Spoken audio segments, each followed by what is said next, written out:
건강한 교회와 성도가 되자라는 말씀으로 함께 은혜 나누시겠습니다. 모든 사물의 원리를 보면은 균형 속에서 조화를 이루어갑니다. 건축할 때도 다림질이 있습니다. 그래야만이 건축물이 반듯하게 올라가고 또 균형을 잡아주는 추가입니다. 우리의 신앙생활에서도요, 균형 잡힌 신앙생활이 필요합니다. 바로 성경에서는 다림질을 말하고 있습니다. 균형이 잘 잡힌 사람, 인격이 잘 갖춰진 사람이라고 말하기도 하죠. 그렇습니다. 인격은 지, 정, 의, 이 세 가지의 밸런스가요, 잘 이루어진 사람, 바로 조화를 이룬 사람이 인격적인 사람이다, 이렇게 말하곤 합니다. 머리는 차갑고 또한 냉철하며 분별력이 있고요, 가슴은 풍부해야 돼요. 그래서 행동은 의지적인 결단력이 우리는 있어야 된다는 것입니다. 이것을 균형 잡힌 인간의 인격이죠. 그렇습니다. 우리의 신앙생활도 마찬가지입니다.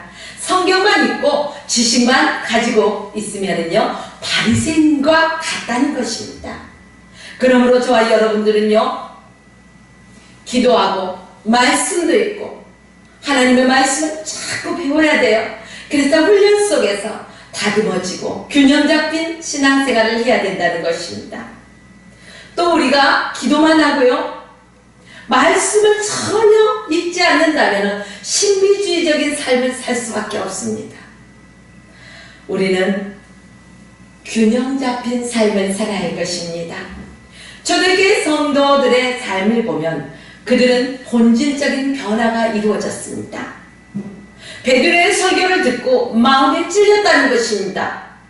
마음이 찔려올 때 그들은요, 그냥 있지 않았어. 어찌할꼬 하면서 한탄하며 회개했다는 것입니다. 마음이 찔려올 때 그들은 거부하지 않았어요. 그냥 회개했다는 것입니다. 어찌할꼬 필사적으로 그들은 부르짖으면서 애원했습니다. 호소했습니다. 우리가 이렇게 하나님 앞에 큰 죄를 저질렀는데 어떻게 하면 좋겠습니까? 도와달라는 호소에 기도한다는 것이죠. 사랑하는 성도 여러분, 하나님 앞에 범죄했다는 사실을 깨닫고 고통스러워하며 회개하는 것, 바로 이것이 출발의 첫 선에 선 것입니다. 회개라는 것이 무엇입니까? 우리의 입술로 회개한다 해서 회개가 이루어진 것은 아니라는 것입니다. 사람들 보기에 좋으라고 우리가 겉옷을 찢는 모양새를 갖춘다 해서 회개도 아닙니다. 우리의 마음에서, 마음씨, 우리의 마음이 변화되어야 된다는 것입니다. 우리의 심령이 변화되어야 된다는 것입니다. 우리의 영이 우리의 생각을 지배하고 우리의 행동을 다스릴 수 있어야 된다는 것이죠. 내 안에서부터 이러한 변화가 이루어져야 된다는 사실입니다. 탕자의 비유를 여러분들은 많이 들어서 익히 잘 알고 계실 것입니다. 탕자가 아버지의 재산을 가지고 자기의 분깃을 가지고 나아가서 살다가 그 모든 것을 허비합니다. 그리고 그는 어떻습니까? 그대로 있지 않습니다. 자기의 삶을 되돌아봅니다. 그리고 뉘우칩니다. 한마디로 회개했다는 것입니다. 아버지의 집으로 돌아옵니다. 아버지는 그를 맞아주십니다. 과거를 묻지 마오. 그렇습니다. 우리 하나님은 여러분의 과거를 묻지 않습니다. 사람들은 여러분의 과거에 대해서 무진장 궁금해할 것입니다. 그러나 우리 하나님은요, 그런 하나님이 아니에요. 여러분들이 어떠한 과거의 삶을 지녔던 간에 그거에는 하나님이 뭘 하지 않으십니다. 지금 현재 내 모습이 나를 향해 와 있느냐? 너의 중심이 내게로 향하여 졌느냐? 하나님은 거기에 초점을 맞추십니다. 사랑하는 여러분, 나무가 보이지요? 이 나무의 뿌리가 튼튼하면 나뭇잎도 무성하고 또한 윤기가 잘잘잘 흐르는 것을 볼 수 있을 것입니다. 이처럼 보이지 않는 곳에서부터 튼튼하게 자리매김이 되어야 된다는 것입니다. 남이 보여지는 겉모습에 치장하려고 애쓰지 마십시오. 물론 겉모습도 단정해야 되겠지요. 그러나 우리 속사람, 우리 영이 먼저 깨어 있어야 되고 우리 영이 하나님과 늘 교제해야 된다는 사실입니다. 그래서 우리 속사람이 강건해야 하고 또한 그리스도의 향기가 예수 그리스도의 인격이 예수 그리스도의 성품이 내 안에서부터 넘쳐나야 된다는 것입니다. 그래서 믿지 아니하는 사람들이 바라봤을 때 예수 믿는 사람이구나, 하나님의 사람이구나, 뭐가 달라도 달라야 된다는 것입니다. 사람은요 어느 때 범죄하신지 아십니까? 마음의 분노 조절이 안 될 때 범죄합니다. 마음의 분노가 올라왔을 때 절제하지 못합니다. 탐욕이 올라왔을 때 그것을 절제하지 못합니다. 그것이 바로 죄라는 것입니다. 꼭 사람을 칼로 찔러 죽이거나 어떠한 남의 물건을 훔쳤을 때 이것만 죄가 아닙니다. 남을 미워하는 것도 죄라고 했습니다. 그렇습니다. 우리는 우리 스스로 건강해지기 위해서 하나님의 말씀으로 늘 우리가 거듭나야 되고 다듬어져야 된다는 것입니다. 사랑하는 성도 여러분, 유다 어떤 사람입니까? 예수님에게 가서 입맞춥니다. 그러나 그 입맞춤이 진실한 입맞춤이었을까요? 유다의 마음에서는 이미 예수님과 멀어져 있었습니다. 예수님을 팔기 위한 마음이 그의 속에는 있었다는 것입니다. 진정한 사랑도 충성도 아니었다는 것입니다. 그는 가식적이었죠. 저와 여러분들의 삶 속에서도 때로는 가식적인 모습이 얼마나 많이 있습니까? 그러나 우리 주님은 그것들을 보신다는 것입니다. 사람의 눈은 속일 수 있을지언정 하나님의 눈은 속일 수 없다는 것을 기억하십시오. 이 시대의 문제점이 어디에 있습니까? 이 시대의 문제점은 사람들의 마음이 많이 타락해 있습니다. 사람들의 마음이 병들어 있습니다. 그렇습니다. 우리의 병든 마음을 고쳐야 합니다. 또한 마음이 깨끗하고 건강해져야 된다는 사실입니다. 초대교회는요 마음에서 변화가 이루어졌던 성도들의 삶이 있었다는 것이죠. 여러분들도 마음에서부터 변화가 일어나시길 주의 이름으로 축원합니다. 진정한 변화, 성령의 역사, 이것은 반드시 회개부터 시작된다는 것입니다. 회개 없이 성령의 역사가 없다는 것입니다. 베드로의 설교를 듣고 그는 마음의 찔림을 받고 회개하고 세례를 받았고 그날에 3,000명이나 더했다는 사실입니다. 그렇습니다. 말씀을 듣고 회개하면 성령의 역사는 일어납니다. 말씀을 듣고 회개했을 때 성령의 역사가 일어났을 때 우리의 옛 구습을 벗어버린다는 것입니다. 아직도 옛 구습을 벗어버리지 못하고 옛 습성대로 산다면 그 사람은 설익은 사람이라고 말하겠습니다. 그리스도인처럼 보이나 진정한 그리스도인이 아니라는 것이죠. 변화는 우리의 겉모습에서 시작되는 게 아니라 우리의 속에서부터 밖으로 흘러나와야 된다는 진정한 변화가 있어야 된다는 사실입니다. 스필드 목사님은요 이런 말씀을 하셨습니다. 설교는 죄를 떨어뜨리는 화살이 되어야 한다고 했습니다. 회개를 통한 마음이 새로워질 때 우리는 생각이 달라지고, 생각이 달라지면 우리의 행동도 달라지고, 우리의 행동이 달라지면 우리의 인격의 가치도 달라진다, 이런 말씀입니다. 그렇습니다. 진정한 변화는 성령을 통해서만 일어날 수 있습니다. 우리의 생활 속에 변화가 없다면 안 된다는 것입니다. 우리는 신앙생활하는 사람들을 바라볼 때 그 사람의 삶의 그 모습들을 바라보면 저 사람이 얼마나 성령에 충만한 삶을 사는 것을 알 수가 있다는 것입니다. 내적으로부터 바로 예수 그리스도의 인격과 성품이 흘러 나와야 된다는 것입니다. 내 안에 있는 것이 밖으로 흘러나온다는 것입니다. 내 죄된 습성이 안에가 있다면 그 모습이 나옵니다. 추악한 모습이 나옵니다. 그러나 예수 그리스도의 인격을 닮아서 예수 그리스도의 품성이 내 안에 있고 하나님의 사랑이 내 안에 있으면은 그것들이 흘러나와요. 그래서 그 사람의 모습을 보면은 알 수가 있습니다. 그렇죠? 초대교회 사람들은요, 또한 교육과 훈련을 통해서 그들의 삶은 균형이 잡혀 있었습니다. 초대교회 성도들은 사도들의 가르침을 철저히 받았습니다. 오순절날 성령을 체험하고 또한 그들에게 왜 사도들의 가르침이 필요했을까요? 은혜 받았다고요? 하루아침에 그 사람의 모든 게 변하던가요? 아니잖아요. 은혜는 받았지만 사도들의 가르침을 통해서 그들의 의식과 질서 이런 것들을 배워야 된다는 것입니다. 그래서 그들이 인격적으로도 성숙해져야 된다는 것입니다. 영적으로도 성숙해져야 된다는 것입니다. 저와 여러분들도 끊임없이 인격적으로 우리가 성숙해지기 위해서는 늘 다듬어져야 된다는 것입니다. 예수님의 3대 사역을 보면 첫 번째 가르치는 사역이 있습니다. 병자들을 고치시고 또 문제를 해결하신 후에 제자들을 모아놓고 가르치셨습니다. 교육과 훈련을 통해서 게을리하면 신앙이 성숙하지 못한다는 것입니다.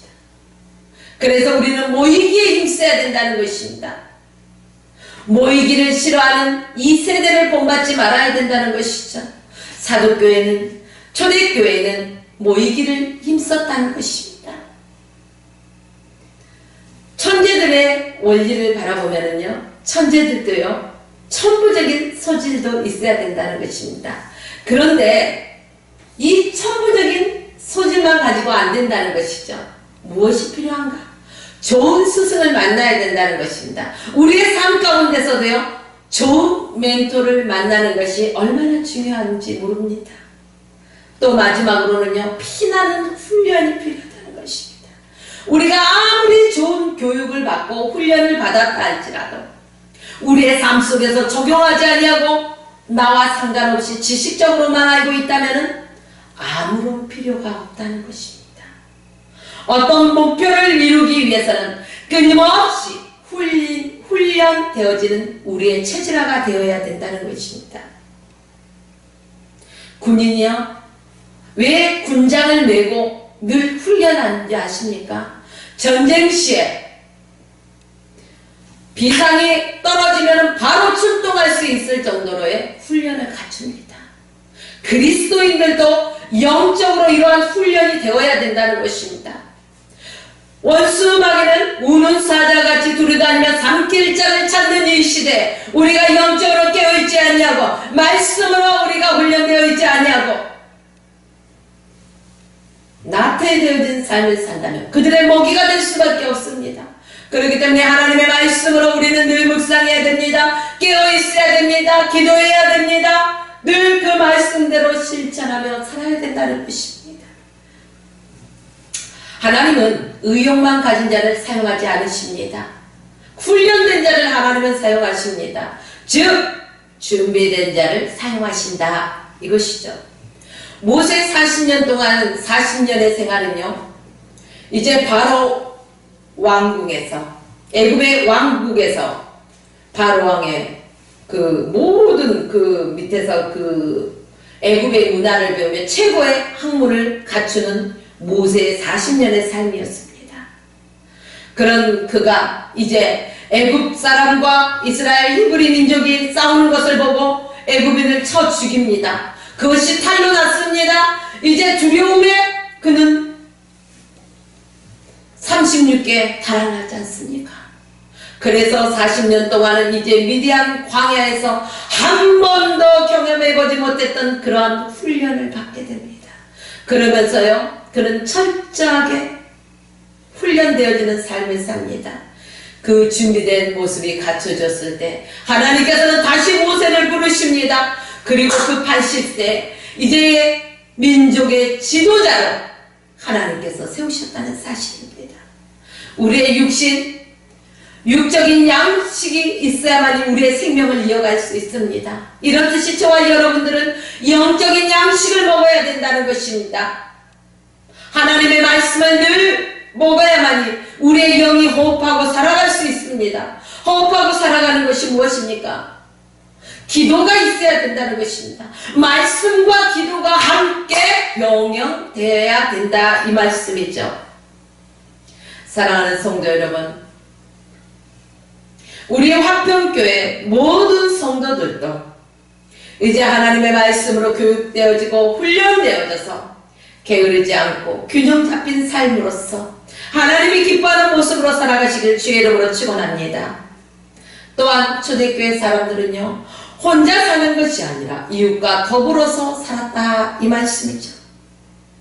믿는 사람이 다 함께 있어 모든 물건을 서로 통용하고 또 재산과 소유를 팔아 각 사람의 필요를 따라 나눠주고 날마다 마음을 같이 성전에 모이기를 힘쓰고 집에서 떡을 떼며 기쁨과 순전한 마음으로 음식을 먹고 하나님을 찬미하며 또 온 백성에게 칭송을 받으니 주께서 구원받는 사람을 날마다 더하게 하시니라. 할렐루야.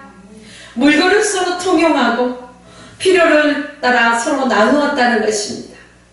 그리고요, 마음을 같이 했어요. 그리고 성전에 모이기를 힘썼다는 것입니다. 그 결과 놀라운 일이 발생했어요. 뭡니까?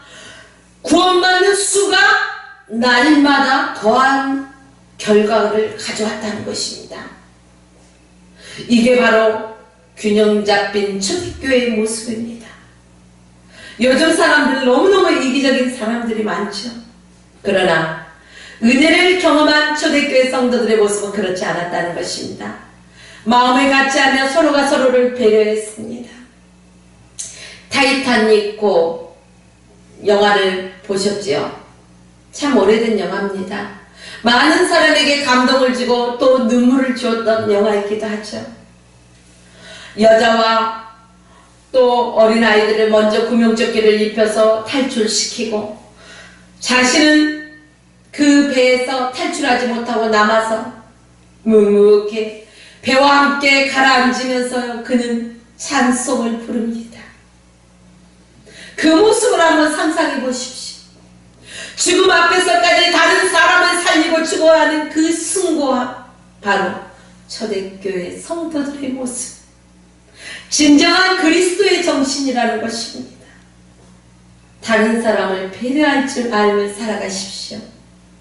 초대교회 성도들이 바로 그랬던 것처럼 오늘 이 시대에도 이러한 배려의 삶이 필요하다는 것입니다. 또한 초대교회 사람들은요, 나눔이 있었습니다. 성도들은 깊은 교제를 가졌다는 것입니다. 그들은 은혜 받고 나니까요, 지금까지 내 것으로만 알고 움켜잡았던 것들이 이제는 이 모든 것들이 하나님께로부터 왔고 하나님의 것이구나. 이들은 이것을 알게 되었습니다. 내 것이라고, 주님 것을 내 것이라고 고집하며 살았었네. 그렇습니다. 주님 것을 내 것인 줄 알고 살았던 이들에게 하나님의 은혜가 임하니까 이제는 시간도 내가 가지고 있던 소유도 아니 생명까지도 하나님의 것임을 이들은 고백했다는 것입니다. 그래서 서로 통용하고 나누었다는 것입니다. 주저하지 않았다는 것입니다. 내 중심의 삶에서 하나님 중심의 삶으로 바뀌어졌다는 사실입니다. 사랑하는 성도 여러분, 나만을 위해 살던 삶, 이제는 더불어 섬길 줄 아는 삶으로 바뀌시길 주의 이름으로 축원합니다. 우리는 영적인 변화가 이루어져야 된다는 것입니다. 우리가 영적으로 변하지 않으면요, 되는 게 없어요. 47절 말씀은 그 초대교회 성도들의 삶의 결과물을 가져왔습니다. 그 결과물이 뭐라고 말했습니까? 날마다 구원받는 수가 더하더라. 그렇습니다. 전도라는 것은 우리가 나가서 예수 믿으세요. 예수님은 당신을 위해서 이 땅에 오셨고 십자가를 위해서 죽으셨고 당신의 모든 죄와 허물 때문에 피 한 방울도 남기지 아니하시고 다 쏟으셨습니다. 그 예수를 믿으면 구원을 받습니다.